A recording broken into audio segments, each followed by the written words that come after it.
โดยขอบใจพี่สะทนที่ช่วยเหลือน้องบีกับน้องบัวเลยขอบใจหลายๆให้เพิ่นอยู่สุขภาพแข็งแรงอยู่ดีมีแรงขอบใจหลายๆเด้อ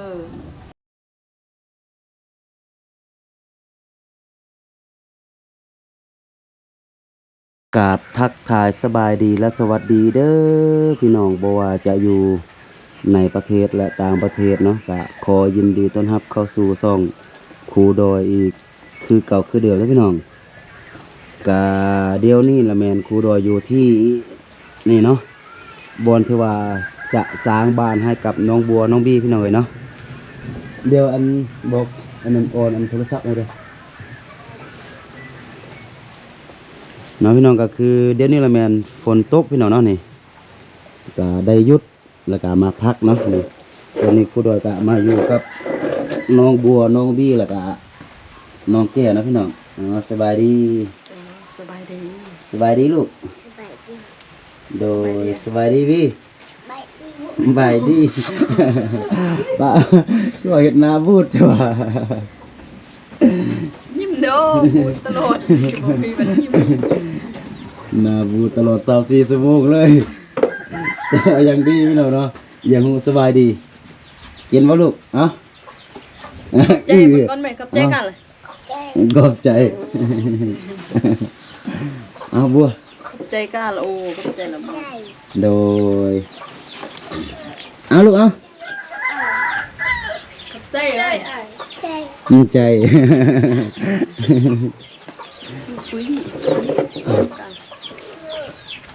เป็นจะได้มื้อนี้เป็นมื้อดีสุดแล้วมื้อนี้น่ะแม่นไปทำเขาว่ามันมื้อดี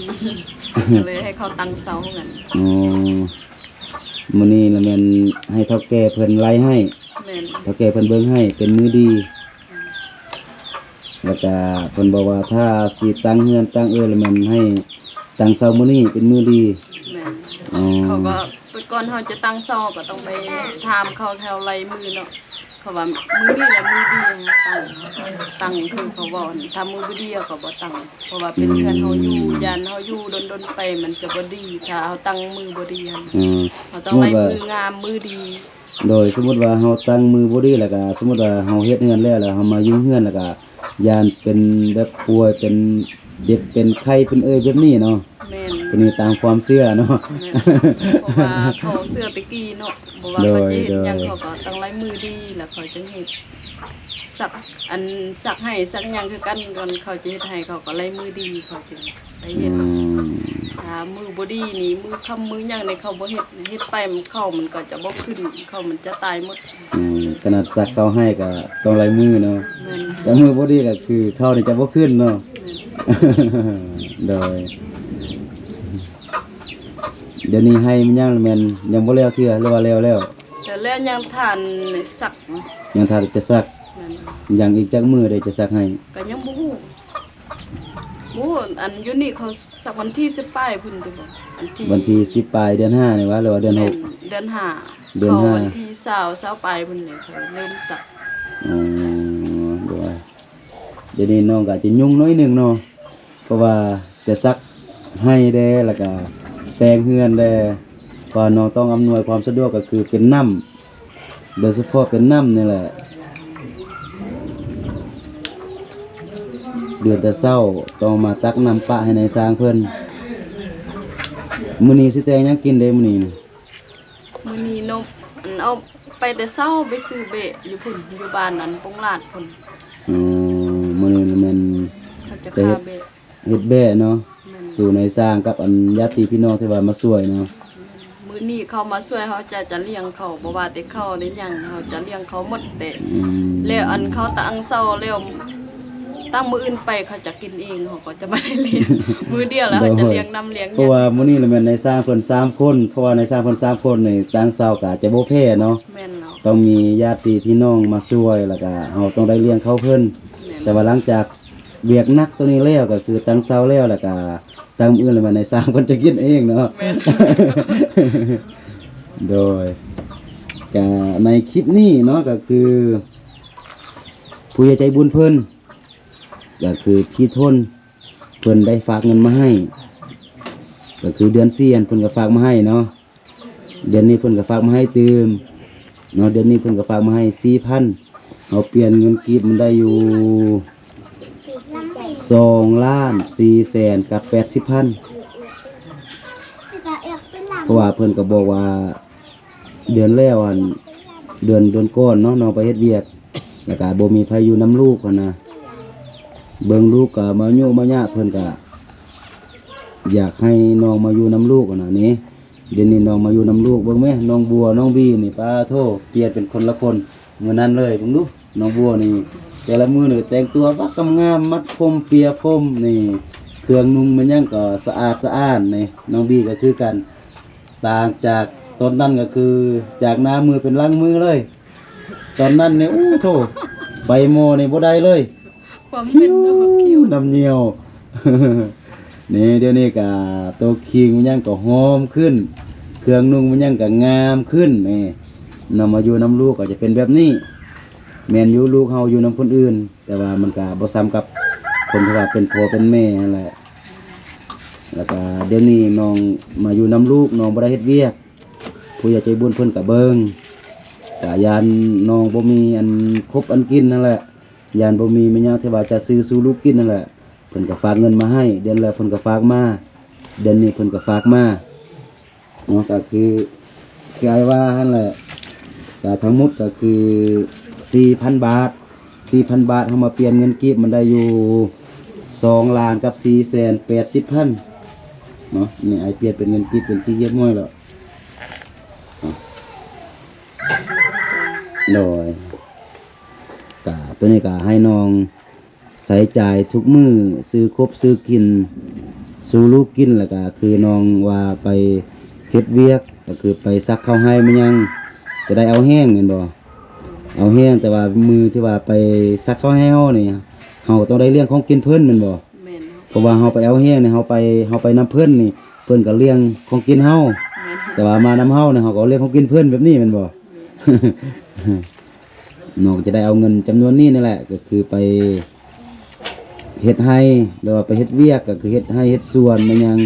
ก็บ่จำเป็นที่ว่าเฮาแบบว่าเฮ็ดเวียกเมื่อยเฮาต้องไปหาคบหากินตื่มมาน่ะเฮาพอมีเงินเก็บหน่อยหนึงเฮาเฮ็ดเวียกเมื่อยมือใดที่ว่าเฮาบ่สามารถที่ว่าจะไปหาคบหากินนั่นน่ะหรือว่าเฮาหาบ่ได้อันน่ะเฮาก็เอาเงินจำนวนนี้ก็คือซื้อคบซื้อกินเฮ็ดเวียกเมื่อยมาเฮาก็ซื้อของบำรุงกินแดหั่นน่ะเพราะว่าผู้ใหญ่เพิ่นก็เป็นห่วงเป็นใยน้องกับลูกนั่นแหละเพิ่นก็บอกว่านี่บ่ต้องทิ่มจะนั้นเอาลูก หมดบักไอ้ไว้เพิ่นก็บอกเพิ่นก็จะเบิ่งจะแยงนั่นแหละเท่าที่ว่าเพิ่นจะเบิ่งแยงได้ก็อนาคตเฮาบ่ฮู้ว่าจะเป็นแนวใดแต่ว่าตอนนี้เพิ่นก็เบิ่งแยงแบบนี้เฮาก็เฮ็ดแบบนี้ไปก่อนมีหยังที่ว่าเฮาจะเฮ็ดได้เฮาก็เฮ็ดไปคือเฮาอยู่เฮาก็คือแบบนี้เฮาก็อยู่กับลูกแดเฮาก็บ่ได้อยู่ล่าก็เฮ็ดฮอกเฮ็ดให้ได้ข้าวเป่า1 2เป่า3เป่าพอที่ว่าจะบรรเทาพอที่ว่าเฮาจะบ่ได้ซื้อนะเฮาก็เฮ็ดไปตามที่ว่าพละกำลังตามที่ว่าแฮงเฮามีเฮาก็เฮ็ดไปเฮาเฮ็ดได้ส่าใดเฮาก็เฮ็ดไปส่านั้นเด้อ ขอบใจพี่สะทนที่ช่วยเหลือน้องบีกับน้องบัวเลยขอบใจหลายๆให้เป็นให้เพิ่นอยู่สุขภาพแข็งแรงอยู่ดีมีแรงขอบใจหลายๆเด้อ โดยก็เพิ่นเห็นเพิ่นก็ดีใจนั่นแหละที่ว่าน้องมาอยู่นํลูกเบิ่งลูกก็มีการเปลี่ยนแปลงโดยเฉพาะน้องบี้นี่เปลี่ยนแล้วเด้วยวนี้น้องบี้ก็คอยสั่งคอยสอนนั่นแหละเพราะว่าเด็กน้อยถ้าหากว่าเฮาอยู่นำเขาเฮาคอยสั่งคอยสอนใหญ่มาเฮาฝึกอบรมเขาใหญ่มาเขาก็จะเป็นคนดีถ้าหากว่าเฮาปล่อยปละละเลยบัดนี้เขาก็ไปตามที่ว่าเด็กน้อยเพิ่นไปนั่นแหละ แม่น ตอนหน้าเขาใหญ่มากอ่ะเป็นคนเกเรแบบนี้แบบนั้นเพราะว่าเฮาบ่ได้เบิ่งบ่ได้แยง ถ้าอยู่นำเข้ามันจะแค้นน้อยเนาะเพราะว่าเฮาจะค่อยบอกค่อยสอนถ้าเฮา ให้เขาอยู่คนเดียวเนาะเฮาล่ะไปหาเงินหาหยังมาแล้วเขาจะเอาแต่ใจตัวเอง แม่น เพราะ แม่ ว่าน เฮาบ่ได้อยู่นำบ่ได้สอนบ่ได้บอกเขา แม่น น่าจะเป็นแบบคือ อยู่ ว่า นำผู้อื่นเพิ่นสอนเพิ่นก็สอนก็บ่เท่าเฮาแล้วเฮาเป็นแม่ เพิ่นสอนมีแต่เขาบ่ว่าแต่ไผเนาะ แม่ เฮาน ก็คือกันถ้าเอาว่านํลูกเขาก็ว่าบ่ให้เขาไปบ่ให้เขาลิ้นบัดเขาไปเขาก็ไปเขาก็เว้าแล้วเขาบ่ฟังไผสิสั่งไปห้ามเนาะ แม่นก็แบบ ข นี้ นาด นั่น ลู แห ก ละ เขาแท้ๆเขาก็บอกว่าบ่ให้ไปนี่ไปนั่นเขาก็ยังไป แม่นก็จะประมาณนี้เนอะก็มีแต่เอาเงินตัวนี้ก็คือคอยเก็บคอยออมนั่นแหละก็เบิ่งอันใดที่ว่ามันจำเป็นก็คอยซื้อตัวใดที่ว่ามันบ่จำเป็นก็บ่ต้องซื้อก็สำคัญก็คือซื้อเครื่องครบเครื่องกินสู่ลูกกินทุกมื้อนั่นแหละเพิ่นก็เป็นห่วงยันน้องบ่มีอันครบอันกินนั่นแหละเพราะว่าเดี๋ยวนี้เวียกน้องก็หลายทั้งเฮ็ดให้แดแล้วก็อีตั้งเฮือนนั่นแดนะแต่ว่าช่วงนี้น้องก็จะเมื่อยน้อยนึงเมื่อยก็ให้อดเอานั่นแหละเพราะว่าเฮาบ่มีหยังที่ว่าเฮาได้มาด้วยความที่ว่ามันสบายด้วยความที่ว่ามันง่ายๆนะมันยังก่อนที่ว่าเฮาจะมีนี่มันต้องผ่านทุกข์ผ่านยากหมดนั่นแหละก็ลำบากเนาะได้ก็อดเอาเบิ่งแต่หน้าลูกนั่นแหละเบิ่งลูกเป็นกำลังใจนั่นแหละต่อหน้าลูกใหญ่มา2คนก็พอมีเหือมีแฮงเขาก็จะเป็นกำลังรักให้น้องเขานะปีหน้าก็จะให้น้องเพิ่นเข้าโรงเรียนทั้ง2คนโอเคซะนะสำหรับคลิปนี้ประมาณนี้เนาะ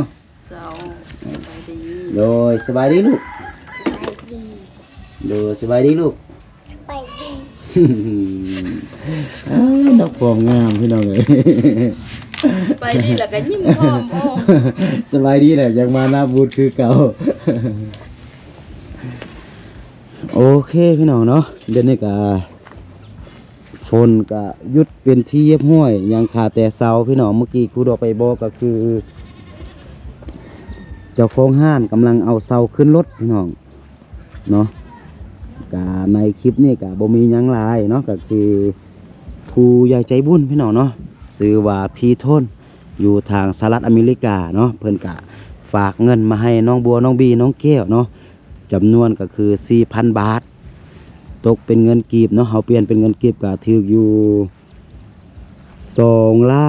2,400,000กับ80,000พี่น้องเอ้ยเนาะก็ด้วยความเป็นห่วงเป็นใยนั่นแหละพี่น้องเอ้ยเพราะว่าพี่ทนเพิ่นก็คอยเป็นห่วงเป็นใยเนาะก็ยาน้องบัวน้องบี้แล้วก็น้องแก้วบ่มีอันครบบ่มีอันกินบ่มีเงินใช้จ่ายนั่นแหละพี่น้องเอ้ยเนาะดังพ่อแม่พี่น้องได้เห็นคลิปก่อนที่ว่าครูดอยมาเห็นน้องบัวน้องบี้เนาะสองไอ้น้องที่ว่าแม่บ่อยู่เพราะว่าแม่ไปเฮ็ดเวียกรับจ้างอยู่ต่างอำเภอแล้วก็เอาน้องบัวน้องบี้มาปะกับเอื้อยเนาะแล้วก็บัดนี้น้องบัวน้องบี้ก็เป็นคนสิริวิหัวก็อยู่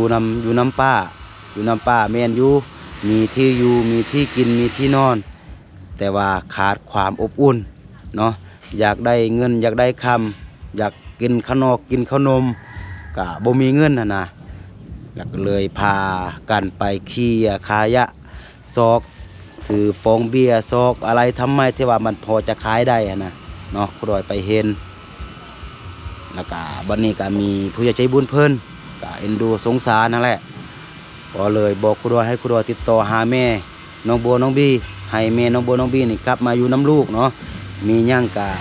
คอยเบิ่งคอยแยงกันไปแบบนี้นั่นแหละเท่าที่ว่าเพิ่นจะเฮ็ดได้นั่นแหละพี่น้องเอ้ยเนาะอนาคตจะเป็นแนวใดเฮาก็ยังบ่ทันรู้แต่ว่าเดี๋ยวนี้ก็คือน้องบัวน้องบียังน้อยเนาะผู้ใหญ่ใจบุญเพิ่นก็บอกว่าจะเบิ่งจะแยงจะดูแลเท่าที่ว่าเพิ่นจะเฮ็ดได้ดังคือมื้อนี้นั่นแหละเนาะเดือนแล้วเพิ่นก็ฝากมาให้คือกันเนาะก็เป็นจำนวน 4,000 บาทคือกันเดือนนี้เพิ่นก็ฝากมาให้คือกันเนาะเป็นจำนวนอยู่ 4,000 บาทหรือว่า2,400,000กับ80,000เนาะสุดท้ายนี่ก็บ่มีหยังหลายเนาะครูดอยก็ต้องขออวยชัยให้พรเนาะให้กับผู้ใหญ่ใจบุญเนาะชื่อว่าพี่ทนที่ว่าอยู่ทางสหรัฐอเมริกาเนาะก็ขอให้เพิ่นกับครอบครัวจงอยู่ดีมีแรง อยู่ดีมีสุขเนาะร่ำรวยทั้งสุขภาพแล้วก็ร่ำรวยทั้งเงินคำสิ่งที่ว่าเพิ่นให้กับน้องบัวน้องบีในมื้อนี้ก็ขอให้ไล่กลับคืนไปสู่เพิ่นในมื้อหน้าเป็นร้อยเท่าเป็นพันเท่าเนาะแล้วก็เพิ่นปรารถนาสิ่งใดก็ขอให้สมดังใจปรารถนาเนาะสาธุพี่น้อยเนาะโอเคสำหรับคลิปนี้ครูดอยต้องขอตัวลาไปก่อนแล้วก็ค่อยพบกันในคลิปต่อไปเนาะส่วนจะเป็นคลิปใดอยู่ไสก็อย่าลืมเข้ามาให้กำลังใจกันคือเก่าคือเดิมเนาะสำหรับคลิปนี้ครูดอยต้องกล่าวคำว่าสบายดี